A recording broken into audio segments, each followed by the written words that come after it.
entre sesiones.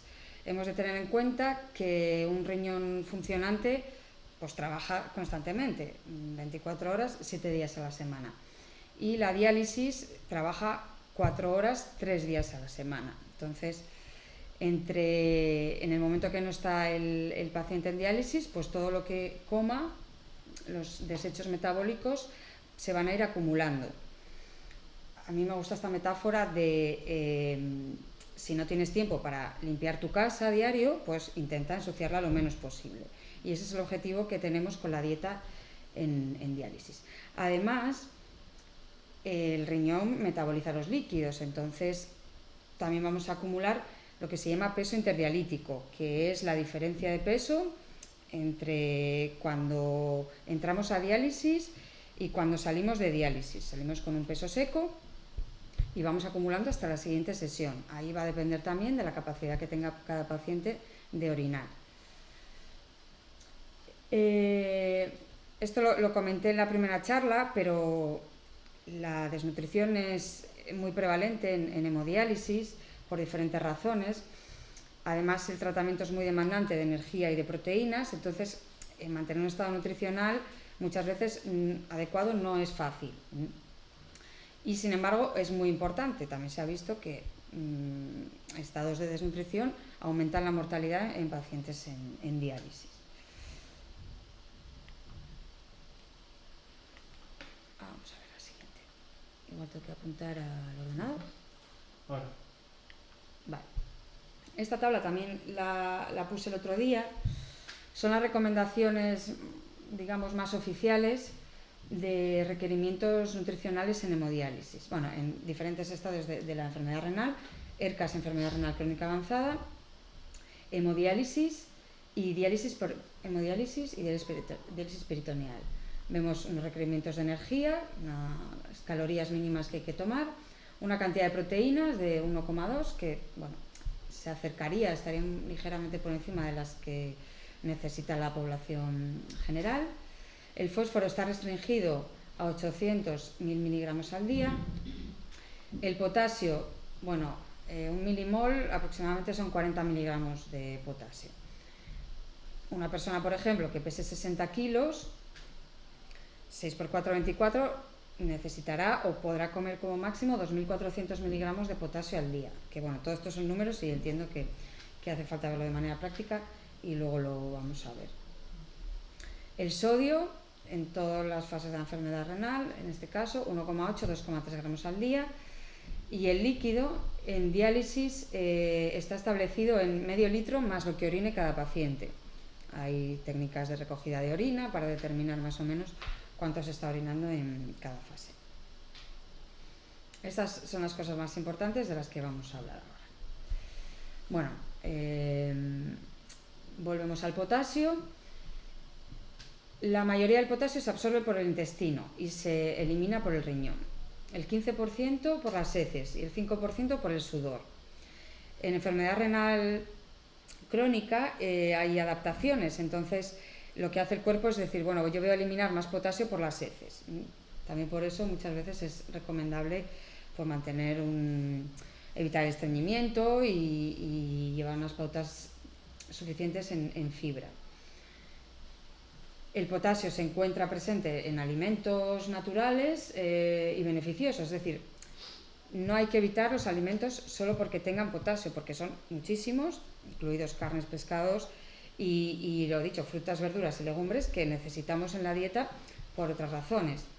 Entonces, claro, yo me encuentro muchas veces en diálisis, claro, bueno, pues lo más fácil que es, pues para no liarme o como me han dicho que no puedo comer verdura, pues yo nada más pasta, arroz, galletas y al final no estamos haciendo una alimentación suficiente. Hemos de prestar atención a los alimentos ultraprocesados porque contienen potasio como aditivo. ¿Qué pasa cuando se eleva el potasio por encima de lo recomendado, ¿no? El potasio en sangre, unos más de 6 milimoles por mililitro. Pues que aparece la hiperpotasemia. Vemos que es relativamente frecuente en hemodiálisis y esta se asocia con enfermedad cardiovascular y muerte súbita. Al final el potasio pues interviene en la contracción muscular y puede haber arritmias y fallo cardíaco. Y bueno, mucha gente pues por error me he comido una tarta que era de almendras y empiezan a notar este tipo de síntomas que son debilidad, son náuseas, dolor o calambre en los músculos, como ganas de vomitar, dificultad para respirar o dolor del pecho. Entonces, bueno, pues tiene que ir a urgencias y hacerse una diálisis de urgencia. Hay determinados fármacos que pueden aumentar el potasio sérico, aunque suele ser una elevación más leve. Antiinflamatorios, algunos diuréticos, antihipertensivos, metabloqueantes, litio, heparina. Entonces, bueno, siempre hay que recalcar a los pacientes renales que aunque vayan a su médico de cabecera o que vayan a cualquier lugar, insistir en decir, soy un paciente renal, estoy en hemodiálisis, porque igual pues, te pilla el sustituto, igual el médico en ese momento no lo tiene tan en cuenta, y evitar ciertos fármacos o ciertos tratamientos que nos pueden empeorar, ¿no? Más que mejorar. El potasio pues es hidrosoluble, se arrastra a través de los líquidos. Entonces, ¿qué se ha recomendado tradicionalmente? El remojo y la doble cocción de los alimentos. Ahora mismo vamos a incluir otras dos técnicas de cocción y de cocinado, que son congelado y conservas. Aquí os presento un estudio que ha hecho un grupo de trabajo de la Universidad de Zaragoza, que ellos se han dedicado a analizar, ¿no?, el potasio que tienen, en este caso, las judías verdes y las acelgas, con diferentes procesos de cocinado. Entonces, han cogido judías verdes, nada más os he puesto el ejemplo de las judías, en crudo han visto que pueden tener 210 miligramos de potasio por 100 gramos. Les han aplicado remojo, ¿vale? Si son frescas, un remojo de 6 u 8 horas. Ya vemos que el potasio se ha disminuido bastante. Se ha hecho una cocción normal, CN, ¿vale? Reducimos un poquito más. Con la doble cocción hay reducción, pero es muy poco significativa. Si aplicamos remojo y cocción normal, ya obtenemos un valor de todos los que hay aquí, el más bajo. Y un remojo y doble cocción que realmente no beneficia. Eso en cuanto a las verduras frescas. En cuanto a las congeladas, hechas en casa, pues dices, bueno, pues he comprado judías o me las han regalado o tengo una huerta, ¿vale? Y las quiero conservar o las quiero utilizar para pacientes en diálisis. Vemos que en crudo disminuye un pelín el contenido de potasio. Con el remojo los valores quedan muy bajos. Esto ocurre porque en el proceso de descongelado la pared de la célula se rompe y el potasio se elimina. Con una cocción normal, las judías congeladas también disminuyen bastante. Con una doble cocción, pues lo mismo que con las frescas, un pelín más, pero muy poquito. Y ya si hacemos un remojo y una cocción normal, es casi imperceptible la cantidad de potasio que vamos a tener en esa verdura. O sea, se podría consumir libremente casi. Las congeladas industriales, que aplican procesos algo diferentes por las temperaturas que utilizan, las técnicas de recolección, etc., tienen menos potasio en crudo. Si les aplicamos el remojo, ocurre lo mismo que con las congeladas caseras, un poquito menos, 6,2. Una cocción normal también lo está reduciendo bastante. Dobles cocciones, y aquí pues no vemos mucho beneficio. Y ya si hacemos un remojo y una cocción normal, pues lo mismo que las otras, ¿vale? Casi nada de potasio. También este mismo estudio analizó la cantidad de potasio en productos de conserva. Analizaron 3 marcas de judías verdes y bueno, más o menos puede variar. A ver, los alimentos, la composición nutricional que tienen varía. No es lo mismo recolectar unas judías en agosto que aquí, que en mayo en Almería. O influyen muchísimas cosas, qué tipo de tierra sea, qué tratamiento se le ha dado a esa tierra. Entonces, los valores vais a ver que pueden oscilar, incluso si buscáis en internet de cuánto potasio tiene no sé qué, igual lo miras y resulta que es un poco diferente a la tabla que tú tienes. Entonces, bueno, porque ha habido gente que es como, no, es que esto tiene 120 y, a ver, esto cambia, ¿no? Y no podemos medir, podemos basarnos en estos estudios, pero no podemos determinar nunca qué miligramos de potasio está teniendo el plato que estamos comiendo, va a variar un poquito. La judía verde plana, pues lo mismo, aquí sí hay una diferencia más alta de potasio, ahí puede ser eso, que la judía sea de otro tipo, o puede ser que la manera de conservación sea diferente, pero más o menos vamos a andar en unas cifras parecidas. Las acelgas, pues la parte de la penca, vemos que tiene un poquito más, y la parte de la hoja. A lo que voy con esto es que también utilizar verduras en conserva puede ser una opción. Las legumbres, bueno, este mismo grupo de trabajo que os digo de la Universidad de Zaragoza, es verdad que está haciendo bastantes cosas interesantes. Esta es como la revista de nutrición renal más importante, que es la Fundación Renal.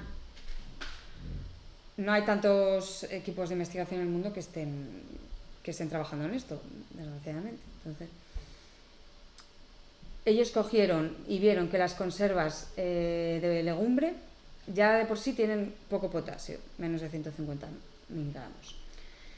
Que si a estas legumbres les aplicamos remojo y cocción, se puede reducir esta cantidad en más del 95%, o sea, quedando cifras casi lo mismo, casi insignificantes. El fósforo, que ahora os hablaré del fósforo, se redujo lo suficiente para alcanzar un ratio proteína-fósforo de 11, que también os voy a explicar lo que es, pero en general es bueno que tenga este ratio de proteína. Hicieron otro estudio con las patatas, ¿vale? Se vio que nada más remojarlas no era útil, que se reducía poco el potasio tras una cocción, algo más tras una doble cocción, que sí había una reducción significativa cuando lo que hacíamos era aplicar el remojo después de cocinarlas. Es verdad que a nivel organoléptico, bueno, pues puede quedar muy, muy deteriorada la patata, pero según para lo que se vaya a utilizar, pues nos puede hacer un puré de patata o algo así, nos puede valer. Y que las fritas pueden incluso aumentar el contenido en potasio. Resumiendo un poco, verdura congelada, la descongelamos en una olla con abundante agua durante 4 horas. Quitamos el agua de remojo y las cocemos normal. La conserva de legumbre o de verdura, quitamos el líquido de la conserva, la lavamos bien debajo del grifo y la cocemos en abundante agua durante 4 o 5 minutos y luego retiramos ese agua. ¿Veis que no hay que hacer tanta parafernalia como antes se recomendaba? La verdura fresca la tenemos a remojo durante 6 u 8 horas, quitamos el agua del remojo y la cocemos normal, ¿vale? Lo mismo, en abundante agua. La recomendación es eso, congelar la verdura fresca o comprarla ya congelada. Podemos hacer un escaldado previo y aplicar las técnicas de cocinado de la verdura congelada cuando hacemos lo mismo, pero nosotros en casa. ¿Qué pasa si dices, bueno, yo es que la verdura pues la quiero asar o la quiero poner a la parrilla o quiero utilizar una técnica de cocción que no sea en agua? Pues aplicamos el remojo, hacemos un cambio de agua en ese remojo, eliminamos el agua y ya las cocinamos como queramos. Claro, esto es con alimentos cocidos, pero están los crudos, que la fruta, pues bueno, hay parte que podemos cocinar, la compota, como sabéis, de manzana, de pera, manzana asada, las conservas, pero bueno, en este caso lo que tenemos que hacer es optar y elegir alimentos que tengan menos potasio, ¿vale? Entonces, evitar, pues sobre todo estas, albaricoque, uva negra, coco, chirimoya, plátano, aguacate, frutas desecadas. Las que son pobres en potasio, como las que vienen ya en conserva, lo mismo, han pasado bastante tiempo en el líquido que las preserva y ahí se arrastra bastante potasio. Siempre pues escurrirlas bien o darles un agua, y si hay problemas de azúcar, más. arándano, piña, sandía, manzana, pera, pomelo, piña, mandarina, mango, limón y lichi no se consume aquí. Contenido moderado, pues estas que veis aquí: fresa, fresón, melocotón, naranja, papaya, frambuesa, bueno, higos, kiwi, ¿vale? Aquí también hay que tener en cuenta las restricciones de líquido que tenga cada paciente, porque la sandía sí es verdad que tiene muy poco potasio, pero tiene mucho líquido. Lo que os comentaba, se pueden consumir alimentos crudos, pero que tengan poco potasio. Ensaladas pues tampoco están prohibidas. Dentro de los vegetales que pueden tener menos potasio, pues la lechuga, tenemos que tener en cuenta que 100 gramos de lechuga no vamos a comer, que 2 hojas pues van a ser suficientes para hacer un plato de ensalada y no van a llegar ni a 30 gramos. Cebolla, zanahoria, pepino, pimiento, maíz, manzana, bueno, pues este tipo de vegetal crudo sí se podría consumir. Preguntan muchas veces, ¿no?, si se puede tomar tomate frito. Lo que recomendamos es coger tomate en conserva, enlatado, este clásico del Jinete o cualquier otra marca, lavarlo en un colador, dejarlo escurrir, ¿vale?, chafar, que quede solamente la pulpa, y con esa pulpa ya pues pasarlo a una sartén y cocinarlo al gusto. Puede ser con cebolla, con ajo, con especias.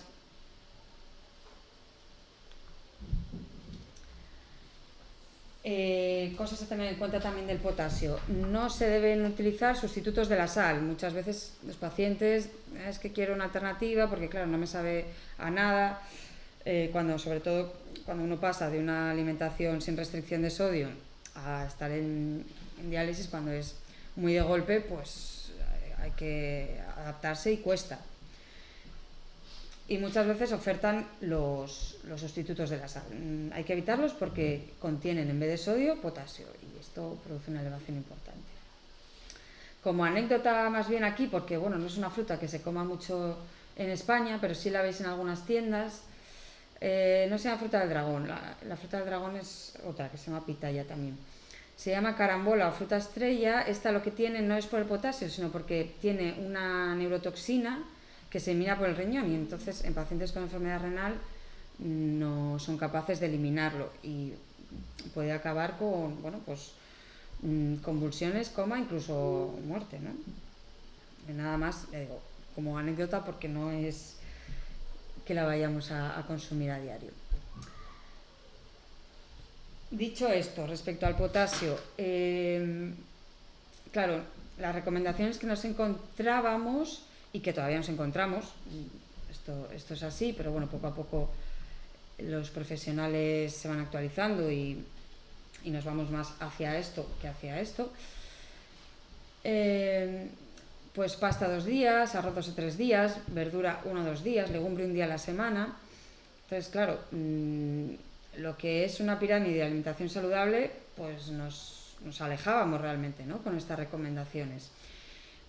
Un problema extra para pacientes diabéticos, que hay muchos en hemodiálisis, porque claro, esto para las glucemias pues es criminal, y muchas veces hay que cambiar la pauta de insulina, más la diálisis. Suele haber un desajuste importante en los pacientes diabéticos.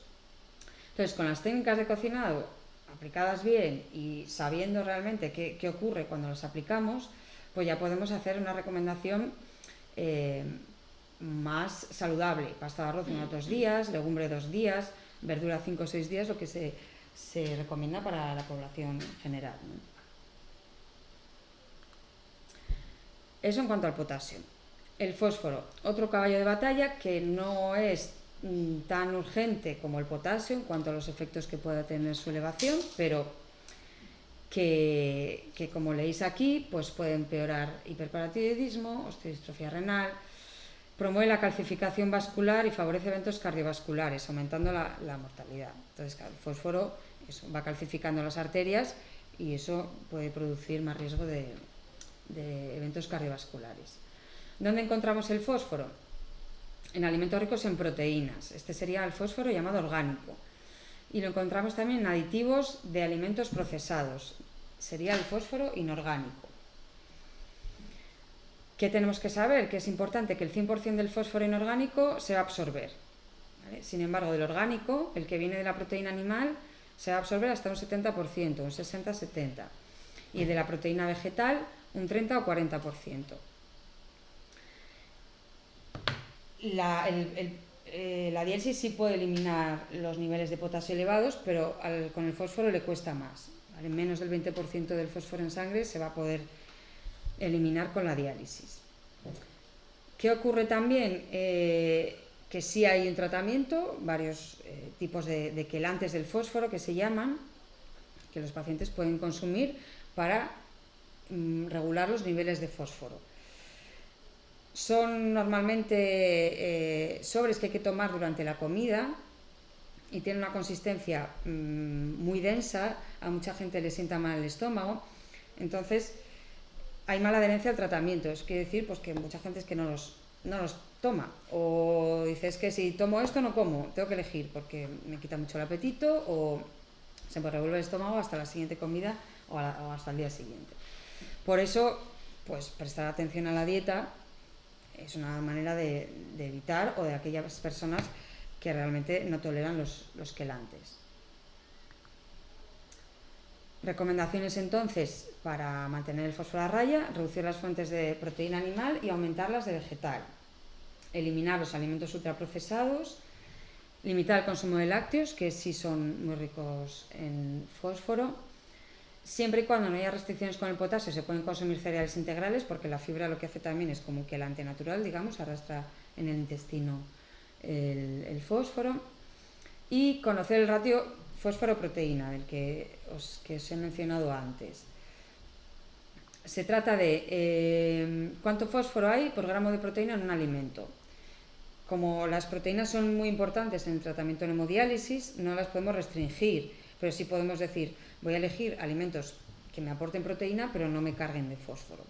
Para eso se ha creado este ratio, que te digo, ha de estar por debajo de 12 miligramos, entre 12 y 16 se consideraría óptimo, y hay unas tablas que os enseño ahora donde lo podéis también consultar.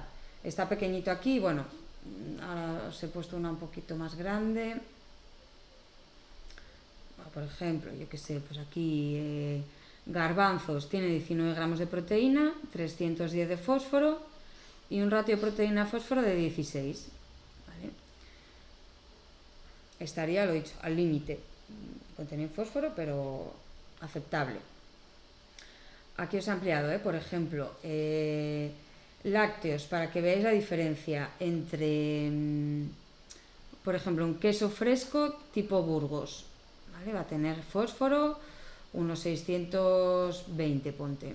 Unas proteínas, 10 gramos. Un cociente fósforo de 20. Está por encima de las recomendaciones, pero porque es un lácteo y casi todos lo van a estar. Sin embargo, ya si nos vamos a un producto más procesado como un tranchete, también porque lleva este aditivo que es fosfórico, trifosfórico, pues el ratio ya se sube a 56, ¿vale? Sería algo que para el fósforo pues estaría muy desaconsejado. Vemos pues la leche de soja, al ser legumbre, la cantidad de proteína por la cantidad de fósforo pues está más equilibrada. Así a nivel más gráfico, ¿vale? Y según el ratio proteína-fósforo, pues vemos, por ejemplo, con los pescados, hay algunos que se considerarían más aceptables: raya, pulpo, bacalao, boquerón, atún, dorada, bueno, calamares, caballa, trucha, salmón. Y sin embargo estos van a tener un ratio proteína-fósforo más elevado: rape, mejillón, percebe, ostras, sardinas, gallo, lenguado, ¿vale? No quiere decir que estén prohibidos, quiere decir que en un momento en el que el fósforo esté elevado y queramos mantenerlo, pues tenemos que optar por más bien el primer grupo que por el segundo. Los lácteos, pues la manera es limitar el consumo, ¿vale? 1 al día. La leche semidesnatada, 2 yogures normales, una porción de queso fresco, queso blanco bajo en grasa o el requesón. Si os gusta el requesón, es muy bajo en fósforo y tiene buena cantidad de proteína. Estos otros lácteos, por ejemplo, peor, ¿vale? Leche entera o leche desnatada también, quesos curados o semicurados, untables y de estos que se funden, nata, lácteos enriquecidos y los postres lácteos, pues eso, natillas, flanes que compremos en el supermercado. En cuanto a las carnes, pues todo lo que sea fresco, bien. Todo lo que sea procesado, o sea, embutidos, jamón cocido, carnes, o sea, pues salchichas, hamburguesas, todo eso que ya viene procesado hay que quitar. Es cierto que si queremos algún día comer un jamón york o algo así, pues buscamos uno que no tenga fosfatos, que tenga un contenido en carne elevado, más del 90%, y de manera esporádica se podría consumir. Lo mismo, el jamón curado, os dirán que el jamón ibérico y eso sí, se puede, pero claro, el sodio que tiene es más alto. Y luego que, aunque compremos muchas veces un jamón que dices, pues es que esto tiene que ser bueno, cuando te pones a leer las etiquetas hay muy pocos que no lleven aditivos y almidones vale. En cuanto a los cereales, bueno, pues aquí tenemos más margen. Aquí, bueno, tradicionalmente lo de integral ha sido siempre que no, porque tiene más fósforo, pero lo que os comentaba antes, se ha visto que los fitatos, ese mismo, lo que hace es absorberse menos al ser integral. En general con los cereales no va a haber problema con el fósforo, ¿vale? Las legumbres, pues preferible lentejas, guisantes o garbanzos, que las alubias, la soja o las habas. Y aquí sí evitaremos frutos secos, chocolates, bollería y repostería, que lo mismo, no es lo mismo hacer un bizcocho en casa con aceite de oliva, con huevo, que comprarlo ya procesado, ultraprocesado, o en una panadería o repostería que sea artesanal, ¿vale? Es siempre preferible que industrial. Bebidas y refrescos, eso sí que hay que evitar totalmente, porque los niveles que tiene son muy muy altos. Hay que, lo mismo, prestar atención al etiquetado. Al principio, bueno, pues es un poco lío, pero vamos, se puede ir a la compra con eso, y si tenemos capricho por alguna cosa o tenemos duda, pues mirarlo.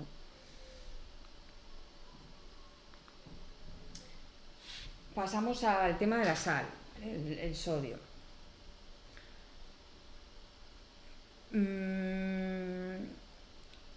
Aquí también en las etiquetas de los alimentos podemos hacernos una idea de si el alimento que vamos a comprar tiene mucho sodio o tiene poco. Cuando vemos la cantidad de sodio y el tanto por ciento del valor diario recomendado, que o sea, VDR es eso, pues si consumimos 460 de sodio estaríamos ya consumiendo el 20% de lo que se recomienda al día. Si veis que un alimento tiene 20 o más, ya es alto en sodio. Si veis que tiene 5 o menos, es bajo en sodio. Así no nos tenemos que complicar mucho. Aquí os he puesto una pequeña gráfica del Ministerio acerca del consumo de sal. Vais a ver que lo que añadimos a las comidas puede resultar el 20% de todo el sodio que comemos. ¿Vale? El que está de manera natural en los alimentos, pues el huevo tiene sodio o el pescado tiene sodio, supone el 8%. Y la sal que está presente en los alimentos procesados es el grueso de todo lo que consumimos. Una cucharita de sal, para que os hagáis una idea, son 2.500 miligramos de sodio. O sea, ya estaríamos con eso, pues llegando a la ración, a la dosis recomendada. Luego, en hemodiálisis, pues también se puede hablar con el nefrólogo, la nefróloga, y consultar casos individuales, es decir, también cómo se vaya llevando, nos puede dar un pequeño margen, pero a priori estas son las recomendaciones. ¿Dónde encontramos el sodio este que aparecía en mayor parte? Bueno, pues también esto lo hablamos el otro día.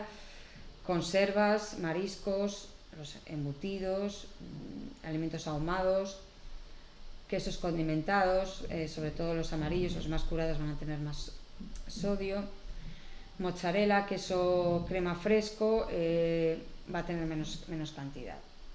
Los cubitos de caldo industriales, eso hay que eliminarlo. Pan tostado, tartas, bizcochos, galletas industriales. Habría que optar por panes bajos en sal, reducidos en sal o sin sal. Las conservas, obviamente aceitunas, las verduras si no las enjuagamos, pepinillos, patatas fritas, cacahuetes, bueno, cacahuetes se pueden tomar, maicitos, todo eso. Y lo que se llama comida rápida, fideos, lasaña, tartas, sopas de sobre o sopas en conserva, salsas comerciales, soja, ketchup, mostaza, mayonesa, caldos, eliminar también, ¿vale? Limitar. Claro, lo que os comentaba, pasar de hacer una dieta sin límite de sodio a una dieta tan restringida, pues eso, a nivel organoléptico tiene que haber una adaptación, un proceso, y no siempre uno acaba tolerando la comida. Y en diálisis puede ser un problema porque, como os he dicho, es importante mantenerse nutrido. Entonces, si juntamos procesos que pueden llevar a que haya falta de apetito, la carga de toxinas, muchas veces la propia diálisis quita el apetito y estos pacientes se encuentran con unos platos pues totalmente insípidos, puede suponer un problema para mantener el estatus nutricional. ¿Qué podríamos hacer aquí? Bueno, pues aceites aromáticos. Los venden hechos o los podéis hacer en casa. Se trata de comprar una botella de aceite, meterle pues lo que queráis, limón, guindilla, ajo, tomillo, pimienta, orégano. Hay que dejarlo, es verdad, varias semanas para que ese aceite vaya cogiendo el gustito, pero para añadir en crudo o cocinado en cualquier alimento ya le da otro toque. Uso libre de especias, también vais a ver en las tablas de composición de alimentos que tienen mucho potasio, pero siempre el potasio se estima por 100 miligramos, entonces que lo que vamos a usar para condimentar un plato va a ser una cantidad ínfima, ¿no? Unos 5 gramos como mucho. Podemos tirar de tener en casa plantas aromáticas que ya las venden con la macetita y bueno, pues recién cogidas tienen mucho aroma y son muy fresquitas ahora en verano. Perejil, cilantro, albahaca. Podemos hacer aliños en casa con aceite, vinagre, limón, miel. Mostaza tiene mucho sodio, pero bueno, lo mismo, si echamos una puntita de una cucharadita no habría problema. Una salsa de yogur que puedes poner con pepino, con menta, una vinagreta con naranja, por ejemplo. Bueno, ahí sí que la pericia de cada uno en la cocina y la originalidad pues juega a favor, la verdad.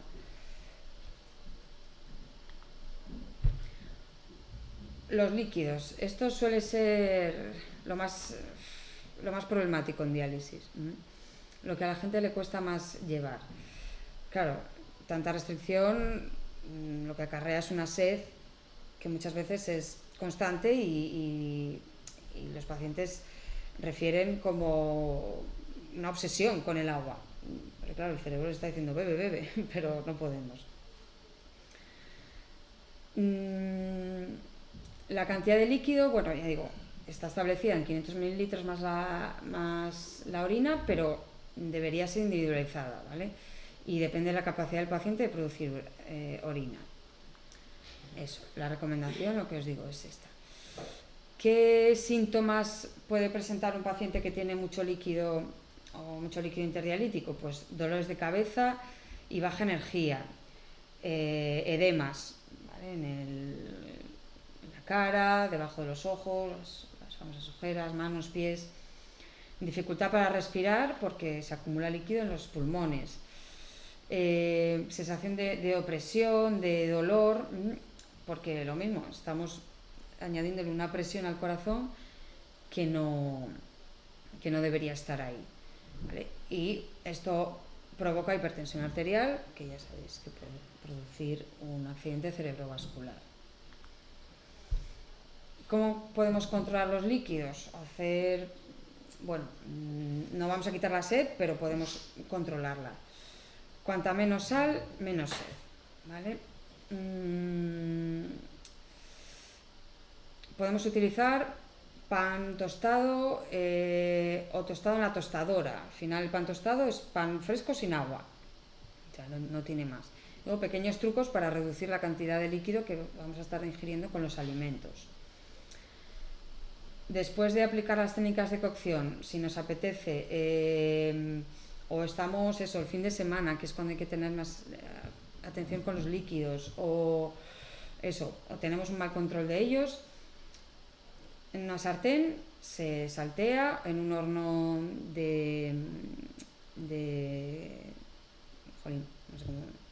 con ventilador o una freidora de aire. Lo que vamos a hacer es secar todavía más el alimento para que el contenido líquido sea menos. Las frutas, 98% de la fruta es agua, entonces tenemos que tenerla en cuenta. En vez de hacer guisos, pues utilizamos más técnicas de cocción como plancha, horno. Si os suelta jugos de la cocción, los podemos eliminar. Se suele recomendar pues chupar una rodaja de limón, eso refresca y baja un poquito la sensación de sed. Y hay gente que le resulta útil, pues decir, llevar un control gráfico de lo que puede tomar a lo largo del día. Decir, oye, me han dicho que yo puedo beber 1 litro 300, pues una botella de 1,5 litros la lleno un poquito más y voy eliminando. Me tomo un café, pues lo voy quitando, ¿no? Y así tener una referencia de lo que se está bebiendo. ¿Qué herramientas donde podemos consultar el contenido de minerales y de nutrientes en los alimentos? Las tablas de composición de alimentos. En España está BEDCA y está la Federación Española de Nutrición. Hay más, y un poco lo que os contaba antes también, pues que las tablas de composición de alimentos son guías porque hay diferencias entre unas y otras y que necesitarían ser actualizadas y bueno, no hay tanta inversión en esto. Y luego, aplicaciones como Pucono o Nefrodiet. Bueno, Pucono es nada más una tabla de composición de alimentos adaptada a los pacientes renales. A nivel gráfico os aparece un semáforo, es decir, tiene mucho potasio, pues está en rojo. Tiene poco fósforo, está en verde. Pero para hacer consultas rápidas es bastante útil. Nefrodiet, aquí podemos hacer un recuento de lo que nosotros comemos, lo que ingerimos cada día, lo vamos metiendo en la aplicación y al final nos va a decir, bueno, pues estás haciendo una dieta de 2.500 miligramos de potasio, tanto líquido. Entonces, bueno, puede ser útil para pacientes que tengan herramientas digitales, vamos a decir, y estén muy concienciados con la dieta. Y algo tan básico como un colador, pues os puede servir de mucho en cocina y hemodiálisis. Y hasta aquí lo que tenía que contaros de dieta y diálisis.